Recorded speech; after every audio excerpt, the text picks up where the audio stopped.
Hello दोस्तों, आप सभी का स्वागत करता हूँ अपने यूट्यूब चैनल पे। आज हम क्लास 7 का जियोग्राफी का 3rd चैप्टर देखेंगे, हमारी बदलती पृथ्वी।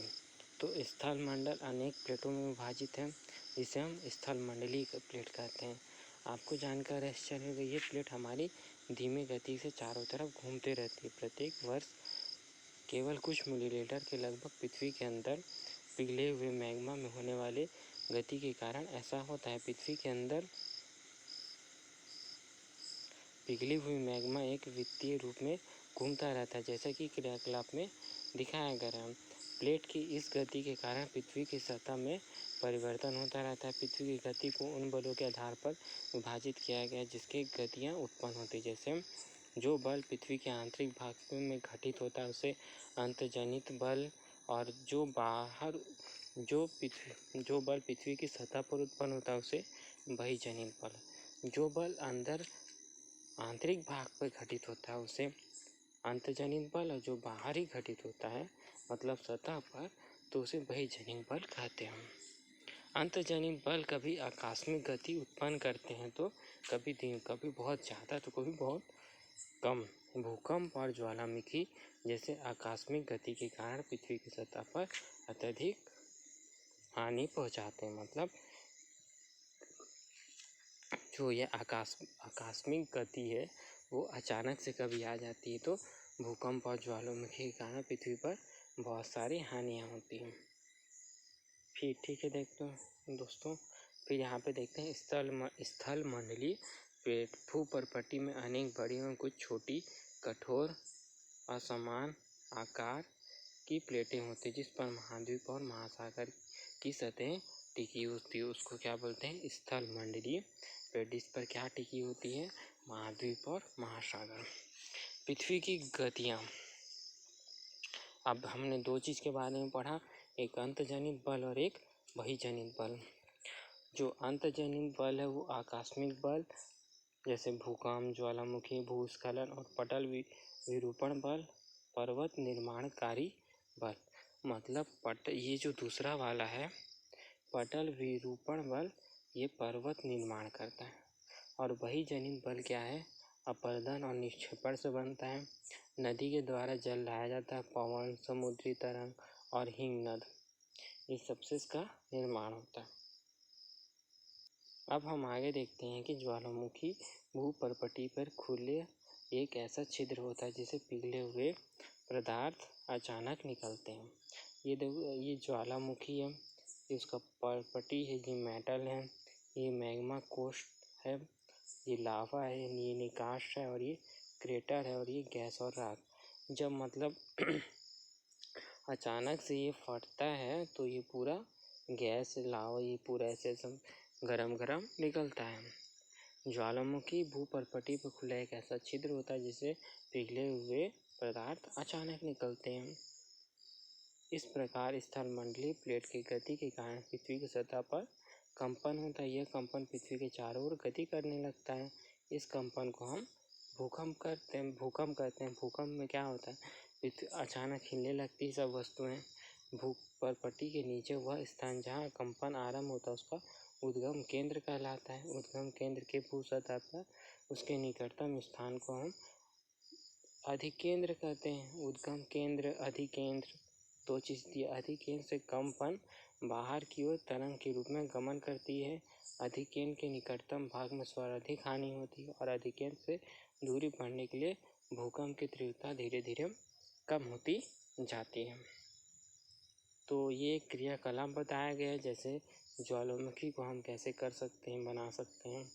फिर अब उसको क्या है? एक भूकंप की उत्पत्ति। जैसे ये प्लेट सीमा है, ये अधिकेंद्र है, भूकंप तरंग सभी दिशाओं में बाहर की ओर निकलती है।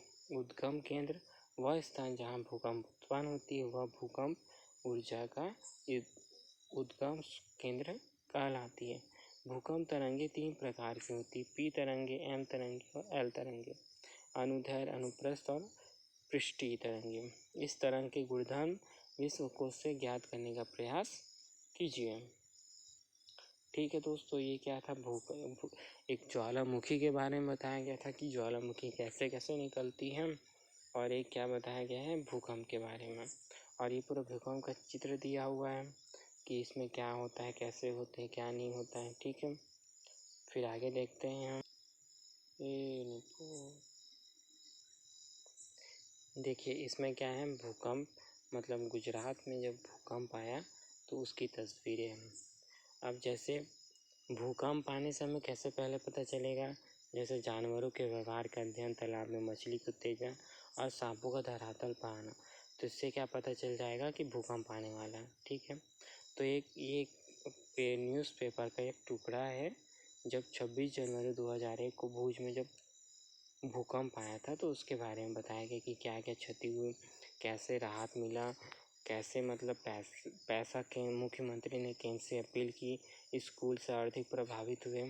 फिर उसके बाद बताया कि जो भूकंप की तीव्रता है, अगर 2.0 है तो उससे कोई प्रभावित नहीं पड़ेगा, 5.0 है तो वस्तुओं के क्षति होने से हो सकता है, 6 से अधिक है तो बहुत शक्तिशाली नुकसान होगा, 7 है तो फिर उससे शक्तिशाली सर्वाधिक समझा जाता है। ठीक है, फिर उसके बाद क्या है, भूकंप से बचाव की तैयारी। हमें सुरक्षित स्थान पर रहना चाहिए, जैसे रसोई के काउंटर या मेज के नीचे, दीवार के अंदरूनी कोने में। और फिर आग वाली चीज़ें, चिमनी और मतलब टूट सकने वाली चीज़ें, खिड़कियां एवं तस्वीरें फ्रेम से दूर रहना चाहिए। और मतलब दोस्त और परिवार के साथ जागरूकता फैलाएं, आपदा का सामना विश्वास से करें, तो हम भूकंप से क्या कर सकते हैं, बच सकते हैं। ठीक है दोस्तों, फिर बताया गया है मुख्य स्थल कृतियाँ। अपक्षय एवं अपरदन नामक 2 प्रक्रमों के द्वारा दृश्य भूमि लगातार विघटित होती रहती है। पृथ्वी के सतह पर शैलों के टूटने से अपक्षय की क्रिया होती है और भूपृष्ठ पर जल, पवन और हिम जैसे विभिन्न घटकों के द्वारा होने वाले क्षय को अपरदन कहते हैं। अपक्षय किसको कहते हैं, जब पृथ्वी में शैल टूटते हैं और जब जल, पवन और हिम जैसे घटक क्षय होते हैं तो उसको अपरदन कहते हैं। जब वायु, जल आदि अपरदित पदार्थ को एक स्थान से दूसरे स्थान पर ले जाते हैं, जैसे फलस्वरूप एक स्थान पर निक्षेपित करते हैं। अपरदन और निक्षेपण के ये प्रक्रम पृथ्वी के धरातल पर विभिन्न स्थलाकृतियों का निर्माण करती है, मतलब कई जगहों का निर्माण करती है। फिर नदी के कार्य। अब ये नदी के बारे में बताया गया है कि कैसे कैसे होते। पहले जो होते कठोर शैल होते हैं, फिर जल की शक्ति द्वारा काटे गए मृदा भूमि। नदी क्या करती, जो मट्टी होती उसको काटते चली जाती है। नदी के जल के दृश्य भूमि का अपरदन होता है। जब नदी किसी खड़े ढाल वाली स्थान से अत्यधिक कठोर शैल या खड़े ढाल वाली घाटी में गिरती है तो यह जलप्रपात बनते हैं। अब बताया गया है कि विश्व के हजारों छोटे छोटे जलप्रपात हैं। सबसे ऊंचा जलप्रपात दक्षिण अमेरिका के वेनेजुएला का है और अन्य जलप्रपात उत्तरी अमेरिका, कनाडा, संयुक्त राज्य अमेरिका की सीमा पर नियाग्रा जलप्रपात और अफ्रीका में जाम्बिया और जिम्बाब्वे की सीमा पर स्थित विक्टोरिया जलप्रपात है। तो छत्तीसगढ़ में भी नियाग्रा जलप्रपात है, उसके बारे में ये इसका चित्र दिया हुआ है नियाग्रा जलप्रपात का। जब नदी मैदान क्षेत्र में प्रवेश करती है तो वह मोड़दार मार्ग पर बहने लगती है। नदी के किनारे इन्हें बड़े मोड़ को विसर्प कहते हैं, मतलब सांप के जैसे बहने लगते हैं। इसके बाद विसर्पों के किनारे पर लगातार अपरदन और निक्षेपण होता है। भूमि को काटते काटते निकलते जाती है। विसर्प लूप के सिरे निकट आ जाते हैं और समय के साथ विसर्प लूप नदी से कट जाते हैं और एक अलग झील बनाने लगते हैं, जिसे चाप झील भी कहते हैं। कभी कभी नदी अपने तटों से बाहर बहने लगती है, फलस्वरूप निकटवर्ती क्षेत्रों में बाढ़ आ जाती है। तो मतलब क्या होती है, नदी में बहुत ज़्यादा पानी आने से बाढ़ आने की संभावना हो जाती है। और महीन मिट्टी एवं अन्य पदार्थों का निक्षेपण करती है। ऐसे मिट्टी और एवं पदार्थों को अवसाद कहते हैं। इसमें समतल उपजाऊ बाढ़कृत मैदान का निर्माण करती है। मतलब जो नदी अपने साथ मिट्टी लेके आती है वो उपजाऊ भूमि का निर्माण करती है। नदी के उत्थित तटों को तटबंध करते समुद्र तक पहुँचते पहुँचते नदी का प्रवाह धीमा हो जाता है तथा नदी अपनी धाराओं में विभाजित हो जाती है। फिर हम आगे देखते हैं कि विश्व की कुछ नदियों के नाम ढूंढे जो डेल्टा का निर्माण करती, जिनकी वितरिका कहा जाता है। यदि नदी इतनी धीमी हो जाती है तो यह अपने साथ लाए गए मलबे का निक्षेपण करने लगती है। प्रत्येक वितरिका अपने मुहाने का निर्माण करती, सभी एक अवसाद संग्रह में डेल्टा का निर्माण करते हैं। तो अब ये नदी बह रही है, फिर ये इधर आ रही है, तो फिर इधर फिर क्या होती है, वो कहीं कहीं जगह ऐसे ऐसे डेल्टा का निर्माण करने लगती है। समुद्र तरंगे के कार्य समुद्री तरंगे के अपर्दन निक्षेपण तटीय स्थलाकृतियाँ बनाती हैं। समुद्री तरंगे लगातार सैलों से टकराती है जिससे दरार विकसित होती है और समय के साथ ये बड़ी और चौड़ी होती जाती है। इन्हें समुद्र गुफा कहते हैं। मतलब क्या होती है, जो पानी है वो समुद्र तरंगे लगातार मतलब चट्टान वट्टान इससे टकराती जाती है और उनमें और समय के साथ बड़ी और चौड़ी होती जाती है और उसमें दरार पड़ने लगती है। इन्हें समुद्री गुफा कहा जाता है। इन गुफाओं के बड़े होने जाने पर इन्हें केवल छत ही बच जाती है, जिसे तटीय मेहराब कहते हैं।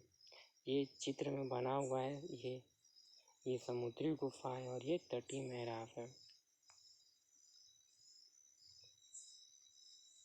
लगातार अपर्दन छत को भी तोड़ देते हैं और केवल दीवारें ही बचती। दीवारें इन जैसी इस आकृतियों का स्टैक कहते हैं। समुद्री जल के ऊपर लगभग ऊर्ध्वाधर उठे हुए ऊंचे शैलीय तटों को समुद्र भृंग कहते हैं। समुद्र तरंगे किनारे पर अवसादी जमा कर समुद्र पुलिन का निर्माण करती है।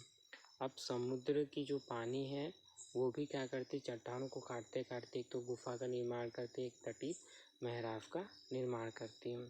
और यहाँ पे देख रहे हैं हम दरार पड़ जा रहे हैं। फिर हम आगे देखेंगे हिमनद के कारण। हिमनद अथवा हिमानी बर्फ की नदियाँ होती हैं। हिमनद अपने नीचे की कठोर चट्टानों से गुलाष्मी मिट्टी और पत्थर को अपरदित कर देता है और गुलाष्मी मिट्टी और पत्थर से भूपृष्ठ का अपरदन होता है। हिमनदें गहरे गर्तों का निर्माण करती है। पर्वतीय क्षेत्र में बर्फ पिघलने से उस गर्तों में जल भर जाता है और वे सुंदर झील बन जाते हैं। हिमनद के द्वारा लाए गए पदार्थ जैसे छोटे बड़े सैल, रेत, तलछट, मिट्टी निक्षेपित होते हैं। ये निक्षेपित हिमनद हिमानी का निर्माण करते हैं। तो ये चित्र में एक बताया गया है कि हिमनद कैसे कैसे बना।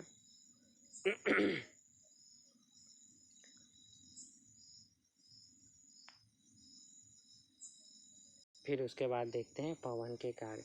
रेगिस्तान में पवन अपरदन निक्षेपण का प्रमुख कारण है। तो नदियाँ भी अपरदन और निक्षेपण करती, उसी तरह रेगिस्तान में जो पवन होती है वो भी अपरदन और निक्षेपण करती है। रेगिस्तान में आप छत्रक के आकार के सैल देख सकते हैं। मतलब ये छत्रक के आकार के सैल बने हुए हैं, जिसे समांतर छत्रक सैल कहते हैं। पवन सैल के ऊपरी भाग की अपेक्षा निचले भाग को आसानी से काटती, इसलिए ऐसे सैल के आधार संकीर्ण एवं शीर्ष विस्तृत होते हैं। पवन चलने पर यहाँ अपने साथ रेत को एक स्थान से दूसरे स्थान तक पहुँचाती। जब पवन को बहाव रुकता है तो यह रेत गिरकर छोटी पहाड़ी बन जाती है। क्या हो जाता है, छोटी पहाड़ी कैसे बन जाती है रेत में, जब पवन का बहाव रुकता है तब इनको बालू टिब्बा कहते हैं। जब बालू कण महीन एवं हल्के होते हैं तो वायु उनको उठाकर अत्यधिक दूर ले जाता है। अब जब बालू के जड़ एकदम पतले हो जाते हैं तो उन्हें पवन जो है उठाकर कहीं दूर ले जाता है। जब ये बालू कण विस्तृत क्षेत्र में निक्षेपित हो जाती तो इसे लोएस कहते हैं। चीन में विशाल लोएस निक्षेप पाए जाते हैं। तो यहाँ पे बालू टिब्बे दिखाया गया है।